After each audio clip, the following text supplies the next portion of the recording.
For the uninitiated, could you just give a brief explanation of what design thinking is and why it matters so much? Those mindsets include things like being user-centered, actually trying to solve a problem for other people, not yourself. So it's something that often, it's funny, it's like the first step that often people stumble over when they're thinking about solving a problem. It's very easy to solve a problem where you think you know the problem and you think you know the right answer to the problem. And we obviously do that every day in our lives. But when we're designing, we're really trying to solve problems for others. So you can't do that without really focusing on those others, without understanding.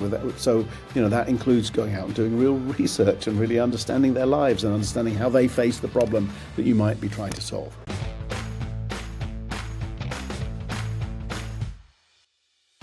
Hello, and welcome to FranklinCovey on Leadership. I'm your host, Will Hodeling, FranklinCovey's head of product. In these conversations, we will meet with many of the world's greatest leaders to explore the mistakes, methods, and mindsets that help them become the impactful people they are today. We hope that their hard-earned insights accelerate you on your journey. Today's guest is Tim Brown, who really popularized the concept of design thinking in the world. Tim was the CEO of IDEO, the world's leading design consultancy, for nearly 2 decades. He's the author of HBR's seminal piece, Design Thinking, and the book, Change by Design. In today's wide-ranging conversation, we'll discuss the roots of design thinking, how design thinking has changed over the years, the designers and products that he admires most, the lessons learned as the CEO of IDEO for nearly 2 decades, and what the future of design in the age of AI is. We hope you enjoyed today's conversation. Tim Brown, welcome to FranklinCovey on Leadership. Thanks so much, Will. Great to be here. Absolutely. Great to have you. I'm incredibly excited about today's conversation. I'd love to start by investigating great design. What is the product that you have designed in your career, either personally or as part of a team at IDEO, that you are proudest of, and why? I mean, it's always hard to sort of talk about things that you've designed. At least I find it hard to talk about things that I've designed. For me, simple enough. I mean, good design is design that truly meets the needs of the audience that you're designing for, and both the functional needs, in other words, whatever the practical need you're fulfilling, but also the emotional needs, right? I mean, this is the magic of design. This is about fulfilling emotional needs, what is joyful, what gives people some extra level of pleasure or delight beyond just performing some kind of functional requirement. I mean, I'm proud of a lot of things that IDEO's designed. In the last few years, I think something that most people don't even think of as a design problem, probably, but we got to design a new school system for a country, which is, not like designing a new cup or a new pair of glasses. It's a little bit more complicated than that, obviously, but we got to work in Peru on a new school system where we got to design the schools, the physical schools, the campuses, the class, new kind of classroom, new kind of learning model, all the technology that was associated with it, the teacher training system, literally everything, the business model, ground up reinvention of what a school could be that could deliver a kind of world-class education for kids at about $150 a month, which is ridiculously cheap, right? There are now more than 70 schools in Peru, these Innova schools, and they also have them now in Ecuador, in Mexico, I think in Panama also, and it's really turning out to be a wonderful model for a kind of a scalable school system. And it's a great example of something that obviously performs a very complex functional need. It educates kids, but also they're just incredibly joyful. They're joyful spaces to be in. There's so much energy. Graduates of these schools now are going to some of the top universities in the US and around the world. So yeah, I'm quite proud of that. And the team that ran that project was spectacular. That's an amazing one. What was the hardest part about that project? I think making, like any time when you're designing something that's a system like that, whether it's in education, healthcare, or wherever it might be, it's like understanding the system that you actually need to be thinking about. Really, I mean, it's a lot of complex. There's a lot of people involved. There's the students themselves, there's parents, there's teachers, there's administrators. It's not a simple set of people that you're designing for. Understanding them, understanding the true scope of the system and what the opportunity is. That's always a challenge when you're designing anything, but when you're designing something complex like that. Yeah. You were the CEO of IDEO for almost 2 decades. You've worked with countless great designers. You've also been a student of design for many more years than that. Who is a designer that you really admire, and what about them inspires or impresses you most? There are classic designers that I grew up kind of having great enthusiasm for. I think probably the two, actually three. Well, one of them was a couple that jumped to mind. The first is Dieter Rams, who's a German designer who was responsible for a brand that is very successful, probably more successful in Europe than the US, called Braun or Brown, depending on how you pronounce it. You might remember their razors and shavers, I had one of the clocks. toothbrushes, and the clocks and the watches. Yeah. And he Iconic. truly understood, I think, how to make really beautiful, purely functional design that has really stood the test of time. And those products, you can look at them today and say, I mean, they look as contemporary now as they did in the 60s and 70s when many of them were designed. So he's somebody that I've always had a huge, and I got to know him and was delighted by the opportunity to do that. I'm curious on him just briefly. What was his work style? What was he like? I've never worked with him. I got to know him long after he'd retired. So I don't really know. There's a nice little movie actually about him by Gary Hustwit for anybody that's interested in seeing a little bit about him and how he thinks. But he's definitely one of these. He's has strong opinions, like many great designers. And he had all of these kind of golden rules for design, which all of them are still totally relevant today. Yeah, really great designer. The other couple who I think many designers have looked up to, but I've always found inspiring are the Charles and Ray Eames, obviously U.S. designers from the 50s through to the 70s were probably their kind of heydays. I have a ton of respect for them because they're huge experimenters. They went through the world in a very kind of playful, experimental way, always looking for new ideas. They did groundbreaking work both in furniture design, which they're obviously famous for Herman Miller and others, but also made really groundbreaking movies. Did incredible exhibition design. Just was really experimental in the terms of the way they kind of explore the world. And I think that's one of the other key things to design. I also think it's actually key to leadership, is that curiosity, that kind of inquisitiveness, and a willingness to play and explore and just see where new ideas can take you. Whenever I go to my friends who are designers, when I go to their house, I notice that all of the objects in their house are so intentionally curated. And it just, the spaces feel different. I'm curious if there's any companies today that you really admire that you think is, okay, these people are doing an amazing job with design, and you've kind of brought that into your life and space. And it could be physical, it could be digital as well. Well, it's ironic. I've had this. I might be a little bit. I don't know. I'm not. I don't find many digital experiences particularly pleasurable from a design perspective. I find it hard to point to anything today and say, that was a wonderful, wonderful digital experience. And I think it's a problem because so many of our digital experiences sit on platforms where there's relatively little room for maneuver, relatively little room for creativity. And so the experience becomes quite flat, whether it's on your phone, on your laptop, on a pad, whatever it might be, on a game console. I think it's hard to find digital experiences that are truly, for me anyway, that really stand out. Funnily enough, as we were talking about just before we got on air, we were talking about remodels, and I've done a couple of big ones, and I did one recently and worked with a relatively young, new furniture company from the US. The parent company is called Henry Built. I happen to use a product line of theirs called Space Theory, and this is not advertising for them, but honestly, it was beautiful. How much did they pay you to plug? Yeah. No, You're going to get a free stool out of this. Not being paid anything, but the whole experience of working with them. The product itself it's a kitchen, modular kitchen system, but it's great. It's a great product. But the thing that most impressed me was how well thought through they made the kind of installation process. I didn't do the installation, but everything turns up very carefully numbered, and anyway, the whole experience of designing and installing and then using this product was great. And it's lovely to see, kitchens have been around forever. There are some great kitchen companies around the world. It's a hard space to compete in, but I found it in what is a very stressful experience, as you know, when it comes to remodeling houses. That was one that I thought worked really well, and I get a great deal of joy from using that kitchen every day.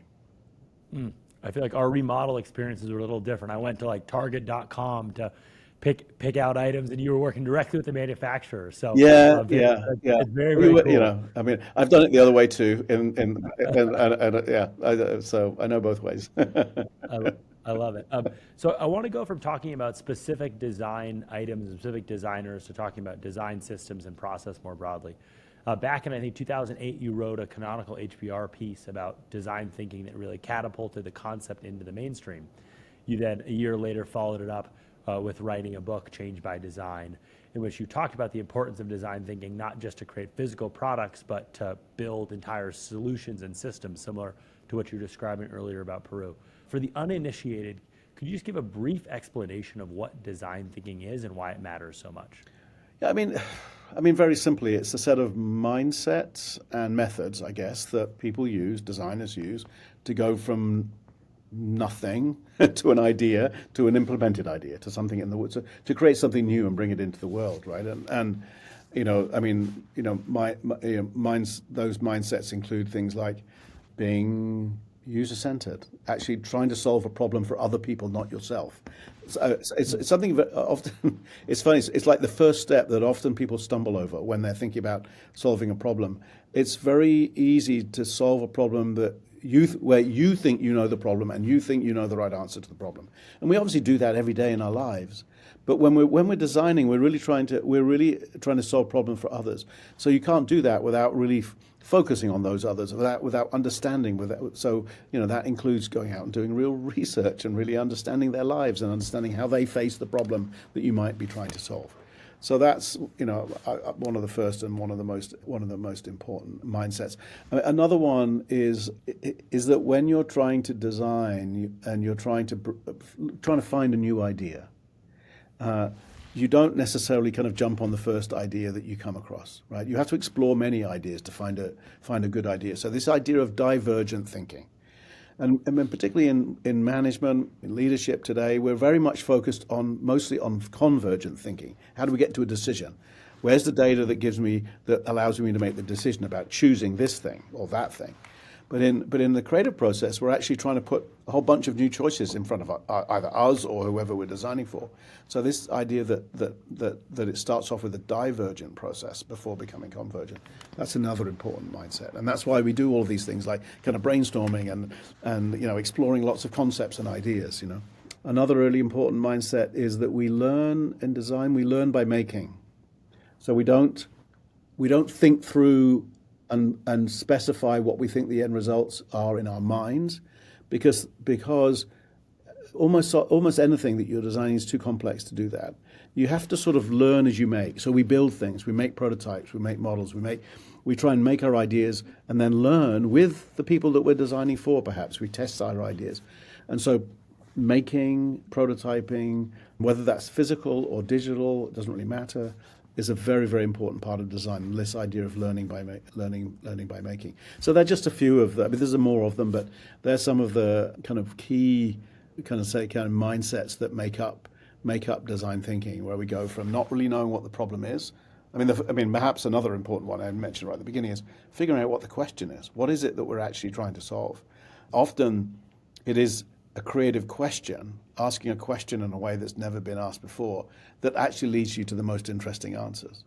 And so we might start with that. And then understanding the users that you're designing for, exploring multiple solutions, and then learning by making until you figure out what the right solution is. There's some of the kind of approaches to design that we call design thinking. I love that mindset-centered approach. That's very much in line with the FranklinCovey philosophy. We don't teach tips and tricks. We teach people the mindsets they need to be great leaders. Right. Yeah. You released your book in 2009. You re-released it in 2019 on the 10-year anniversary. What had changed about design thinking in those 10 years that caused a re-release? And then let's say you were to re-release it now post-AI in 2025, 2026. What would you change in this next iteration of it? Well, it's interesting because one of the reasons that I re-released in 2019 is I could already see the impact that AI was going to have on design. So that was one of the things we talked about in the new bit of the book, because even though it was before large language models, I'd already started bringing data scientists and others into IDEO because I believed that data was going to be kind of like a medium for design, which is really what is at the heart of AI.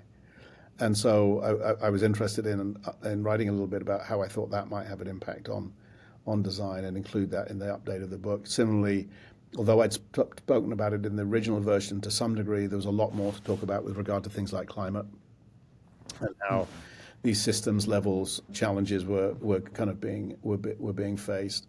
Also, in the 10 years since I'd written the original version, design thinking had become a big thing. We'd learned a lot about it in business because a lot of people had been trying it out, and we'd learned how it's like with any practice.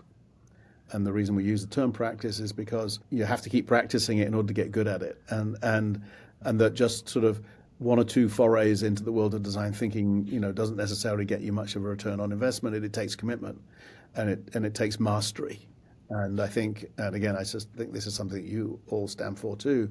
The idea of leadership, the idea of design, creativity, isn't about acquiring a few frameworks and concepts. It's about truly mastering skills. It's about truly mastering certain mindsets and becoming deep at them, because that's how you perform. That's how you provide value. That's how you bring the most out of whatever wisdom and experience you have. And so I wanted to write a little bit about how the companies that were continuing to be successful, individuals that were continue to be successful, were ones that really were focused on mastery. What do you think are the biggest misconceptions about design thinking? Well, I think one of them was, I sort of just referred to it a little bit, which is it's sort of like a formula that you apply it and that you kind of crank the handle and something wonderful is going to come out at the end of it. And like so many things in all aspects of our lives, but it's just as true in business, that's just not the case, right? It requires commitment, it requires mastery, it requires thoughtfulness, insight in order to really create strong results. And so, I think that can be a misconception. I think also, you need the right team members in order to tackle problems that are complex. One of the joys of working at a place like IDEO for so long is that we have so many people here who experience so many different things. We get to work with others, clients who are also deeply expert in what they do, and together we really can produce some wonderful results. But unless you have that, unless you bring that wisdom, that expertise, often that kind of interdisciplinary, multidisciplinary mix. It's why, I talk about design thinking really being a team sport, not an individual sport. We tend to think of design through the eyes of, we were talking about it earlier, about these individual designers. And I think individuals are important, and certainly there have been iconic designers in the past. But I think many of the challenges we're trying to solve in business today are actually beyond the abilities of any single person to really tackle deeply enough, and that it requires teams of people with varying expertise to come together and collaborate truly well. And that takes time, right? Learning how to, like any team sport, it takes a lot of practice in order to play a team sport well. And I think that is something that we sometimes underestimate, how long it takes for people to get really good at that. Yeah. So I started my career in 2009 at working at Google and then at YouTube. And at that time, design thinking specifically, and then IDEO more generally, was really lionized. And I went, in tech, and then worked at a couple of startups, and we did countless design sprints and crazy eights and all the types of experiences that I think IDEO pioneered. The last 5 years, you left IDEO as CEO back, I think, in 2019. The last 5 years have been admittedly harder for IDEO. You've gone through a couple of CEO transitions. You've had layoffs. Is this a sign that design thinking is less essential than it was a decade ago when I was kind of coming up in my career and IDEO was absolutely canonical? Or what's your kind of explanation for that? I may be the wrong person to ask that question. I'll answer it anyway.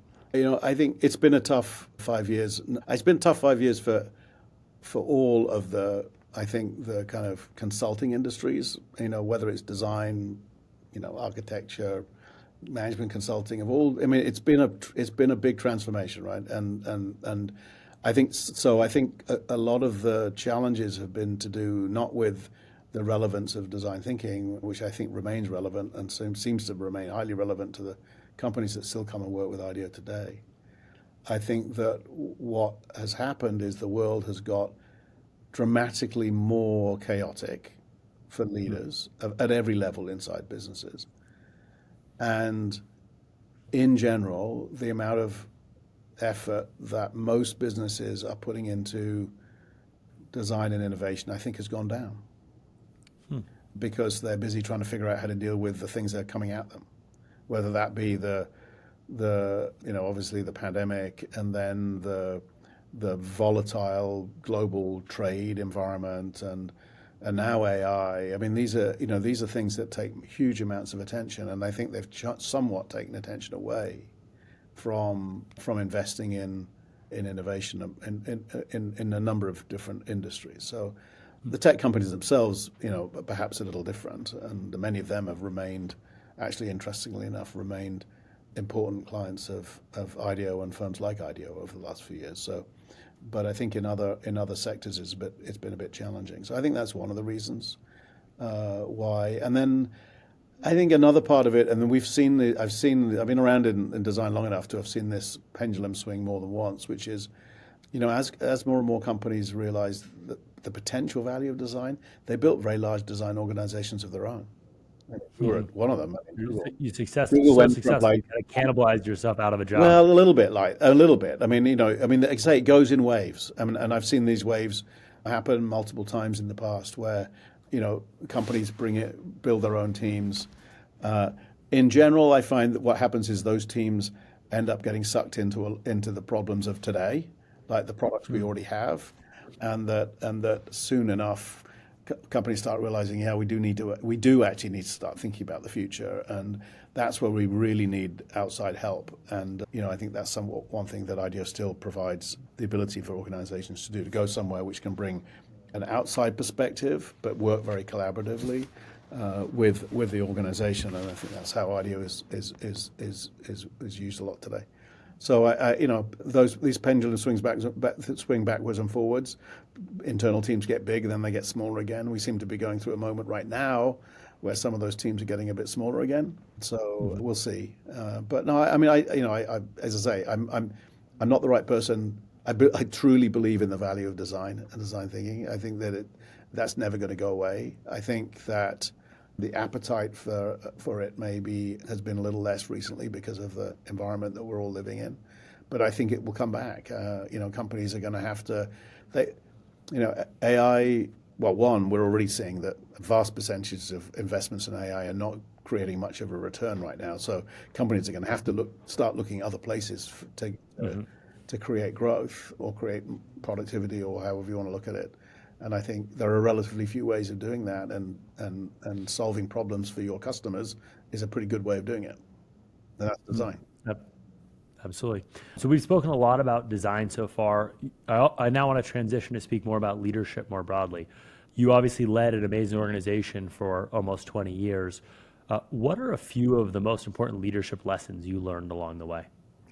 I mean, I think I was in a unique position leading a unique organization, and so I'm always a bit hesitant to about how replicable some of my experiences are for other people. I will say that because I have no business training or professional management training or anything, I've always treated leadership and as a design problem, right? Which is, I try and understand the people that I'm working with and try and solve the problems that they have, and I found that's a pretty good recipe for leadership.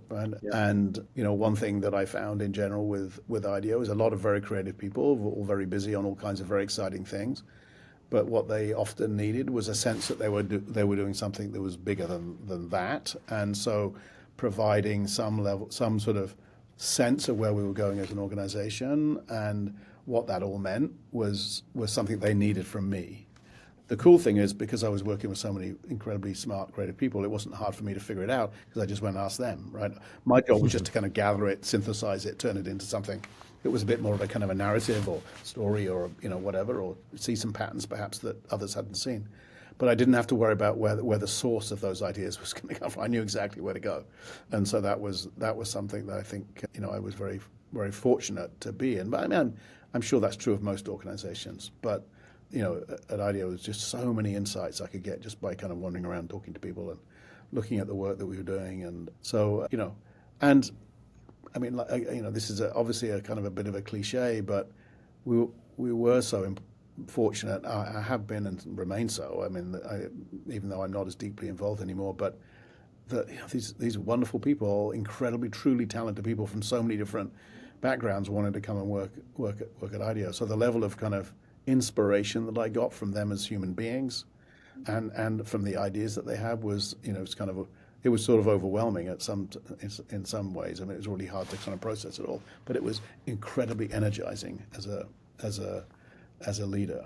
And and then I'd say the other thing that I had shown up to me time and time again is why I believe it so strongly, which is that you put the right team on any problem and they'll figure out how to solve it. Right? And so trying to figure things out for yourself is really a bad idea when you've got lots of smart people around you. Figure out who the team could be, who might tackle the problem in an interesting way, and you're off to a much better start. And so, I think, and I did that so many times in my, whenever I was ready to sort of figure out what the next iteration of IDEO strategy might be, I didn't sit in a room and think it out for myself. I got a bunch of people and said, hey, let's go off and let's go figure out what we're all doing, what the patterns are, what the weak signals are, what are we seeing, and then let's figure out what our strategy might be together. And that always worked really well.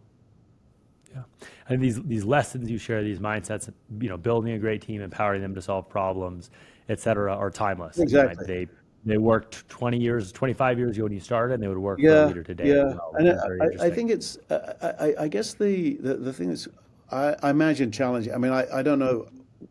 I found my own challenges, which is the more successful you are because of these teams, the more tempted you are to think that you've got good ideas, right, as an individual, and you have to be really, really thoughtful and careful about that, right? That you can get a false view about why things are working out if you're not careful, and I think it's especially when you lead an organization for a long time like I did, you just have to make sure that you stay open and don't think that you're the smartest person in the room.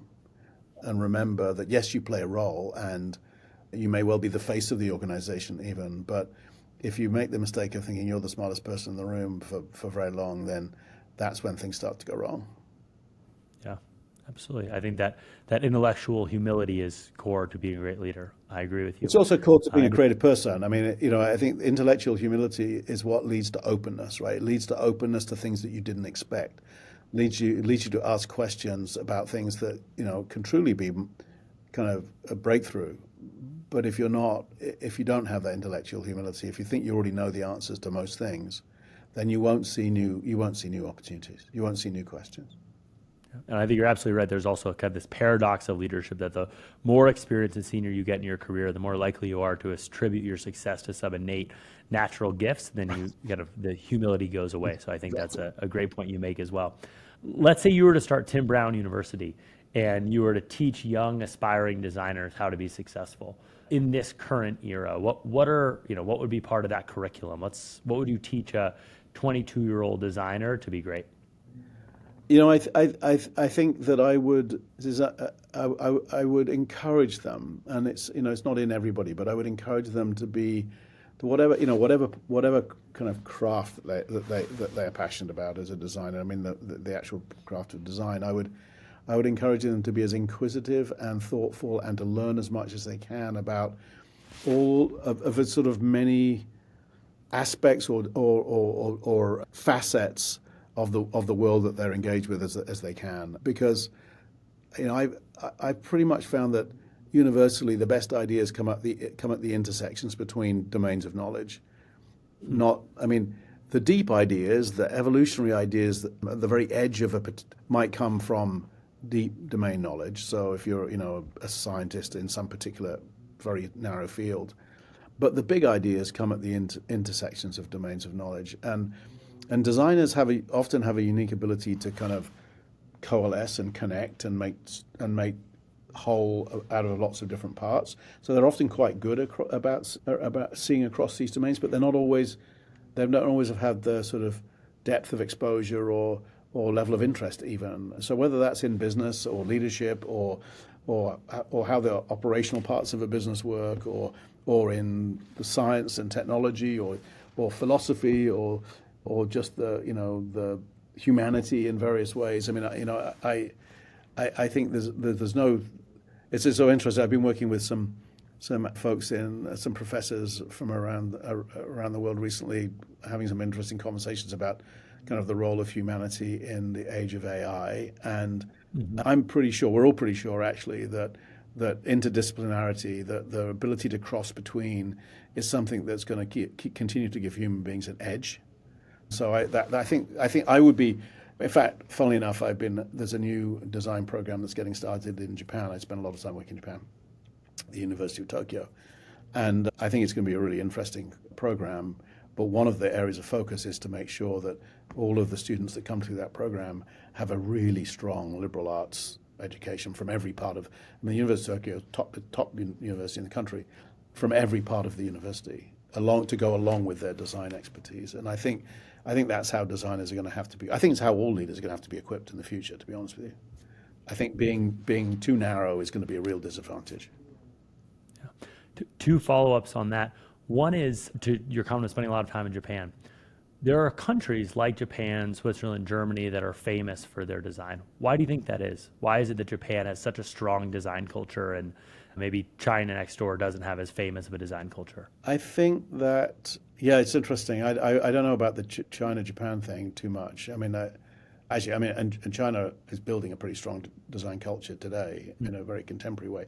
But I think what's unique about Japan is this ability to connect modernity with history or tradition, and that so much of the Japanese design tradition, whether that's in architecture or product design or even in the things that we think of of being really modern, like manga, actually have this connection back to tradition that's quite powerful and that resonates with the culture. And so that's really strong in Japan. But then I think people outside Japan realize it's got that depth, right? There's some reason for why that design happens in the way it does.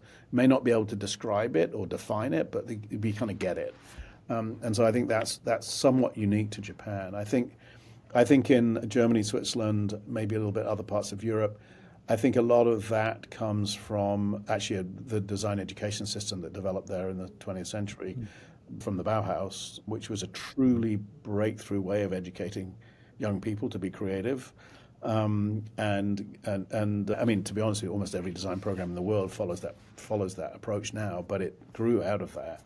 And the sort of ability to cross between different disciplines of design, the ability to, and it was very much steeped in the idea of making. But I think that led to what has become, sort of 100 years of design in the world that all came basically out of the Bauhaus. Very interesting. My second follow-up is around AI. AI can create for us. You could ask, Figma Make or whatever these tools are to build digital designs and whatnot. How do you think about the combination of human creativity and AI? What should we always build? What should we outsource, so to speak? Yeah, maybe speak to that for a bit. I mean, I don't think it's possible to have a kind of a totally complete point of view about AI because it's capable right now. Its capabilities are evolving pretty fast. But I do think that it's on. I mean, I feel like we are the arbiters of our own taste, right? I mean, as human beings, the reason that design exists, the reason that we don't design the perfect cup and that stays the perfect cup forever, and that we never have to design another one again, is because our tastes change, right? Or our tastes are different, right? Different people like different cups. That's a very human thing. You can't really. It's very hard to analyze that and make an algorithm out of it. You could certainly make an algorithm that will produce lots of different versions of cups, but kind of deciding what the right ones might be, or the ones that might be a step forward in some essence of the cup, I think is going to be something that AI finds relatively difficult, and will struggle to do on its own, and therefore the sort of human creativity will be an important part of all design where it involves human taste. So I think. My guess is that we will use these tools and we'll collaborate with these tools. That we won't be. I mean, even if you were to say the tool was going to do all the design, you've still got to tell the tool what it is you want to design, which is the beginning of the design process, right? The brief if you like, is as much part of the design as the end result is. And without that brief, you've got no end result. And so I struggle a little to see a time when the machines are going to be deciding what the question is and then solving then designing the thing and then producing the thing. I don't see what the point of that would be, to be honest with you, unless they're designing stuff for themselves, which maybe that will come a day when that will be happening. So I feel pretty strongly that we will continue to collaborate with these tools. The other thing is we're not even part way into figuring out what's unique about this technology that will cause totally new creative ideas to emerge. I mean, most of what we're seeing right now is sort of what I think of as the horseless carriage version. It's like we're making things that look like the old things. So we're using these tools to recreate things that we used to create in other ways, whether it's illustrations or products or whatever, or digital things, whatever. Very few people are genuinely creating things that would not have been possible before using the technology. There are some artists who are doing some interesting things, but it's very early. I'm expecting a relatively significant kind of explosion, if you like, of new things that will happen as people truly experiment with this technology and creatively experiment with technology. I think going back to the mindset you talked about with design thinking, the importance of divergent thinking, I think a lot of people use AI as a collaborative partner to help with divergent thinking and say, let's, just create 100 versions of a cup and then I mean, there is one. I mean, there is a process. concern that I think is fairly obvious one, which is a part, and we've talked about the idea of concept of mindsets earlier. Your mindset affects the creative space in which you can explore, and one of my concerns, and there are others who are concerned about this too, I think, is that if you think of AI as an intelligence, the mindsets which create this intelligence are relatively narrow ones, right? It's been built on what's on the internet. It's been built based on a set of sort of assumptions or values, which are relatively narrow in the kind of broad spectrum of humanity. And so one of the things that I worry a little bit about is that if we become overly reliant on AI for our diversity of thinking, we will actually be overly reliant on something that's relatively narrow in its ability to think differently. Constraining ourselves to the thoughts that have existed before that it's trained on. Exactly. And when you really search out truly divergent mindsets, that might mean going to people who look at the world in a very different way. Maybe that's indigenous peoples or other that stuff is not available on the internet. Mm-hmm. And so Absolutely. I think that's another place where human beings are still going to have an edge. Yeah. So to close out today, I want to come back to the topic of leadership. We ask every guest this question to end.